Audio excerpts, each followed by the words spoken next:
করবো আপনারা দিবেন। ৩১ দফা দাবি নিয়ে যে আন্দোলন আছে জনাব তারেক রহমানের নেতৃত্বে শুরু হয়েছে, এটা চলমান। এর মাধ্যমে আমরা গণতন্ত্র প্রতিষ্ঠা করব।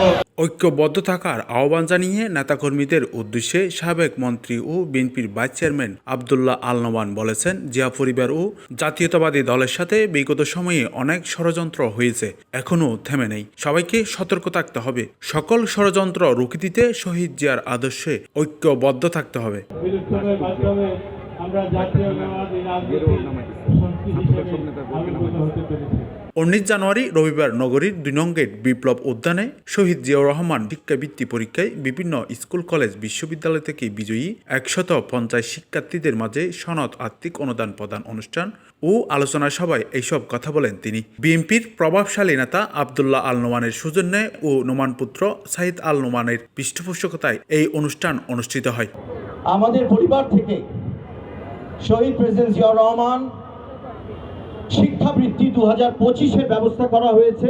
আব্দুল্লাহ আল নোমান বলেন, এই বিপ্লব উদ্যান অন্যান্য উদ্যানের মতো নয়।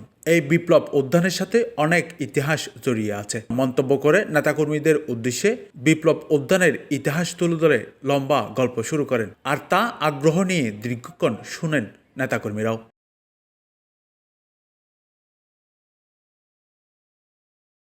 বর্তমানে গতানুগতিক রাজনীতির ধারা থেকে বের হয়ে রাজনীতিতে ভিন্ন মাত্রায় রূপ দেওয়ার লক্ষ্যে এবং শহীদ জিয়াউর রহমান কোনো দলের বা গোত্রের নয়, তিনি সমগ্র বাঙালি জাতির এই বার্তা পৌঁছে দেওয়ার উদ্দেশ্যে এমন ব্যতিক্রমী আয়োজন করেছেন নোমান পুত্র সাইদ আল নোমান। আর এমন আয়োজনে সাধুবাদ জানান বিএনপি সহ বিভিন্ন অঙ্গ সংগঠনের জ্যেষ্ঠ নেতারা। শহীদ প্রেসিডেন্ট জিয়াউর রহমানের 89তম জন্মদিন উপলক্ষে এই পরিবার থেকে আজকে সমাজের পিছিয়ে পড়া জনগোষ্ঠী অথচ ব্রিলিয়ান্ট। নোমান পুত্র সাইদ বলেন, আমরা গতানুগতিক রাজনীতি দেখতে চাই না, রাজনীতিতে ভিন্নতা আনতে চাই, যেখানে সকলের অংশগ্রহণ থাকবে, জনগণের কল্যাণ থাকবে। রাজনীতি ব্যবসা নয়, রাজনীতির উদ্দেশ্য হবে জনকল্যাণমূলক ও দেশপ্রেমের দিকে হবে কর্মীবান্ধব রাজনীতি, আর কর্মীরা হবেন আদর্শবান।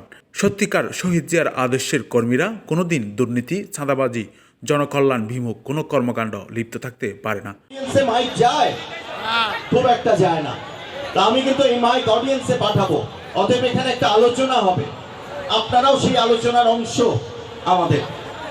অনুষ্ঠানে নোমান পুত্রের উপস্থিতিতে নেতাকর্মীদের সবার আগ্রহ ছিল তার দিকে। তার সাথে একটু হাত মেলাতে আর কোলাকুলি করতে হামড়ে পড়ে ছাত্র, তরুণ, বয়স্করা সবাই।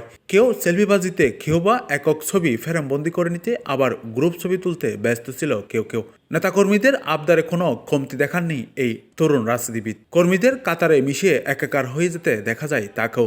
তার এমন কোমল ব্যবহারে খুবই খুশি নেতাকর্মীরাও।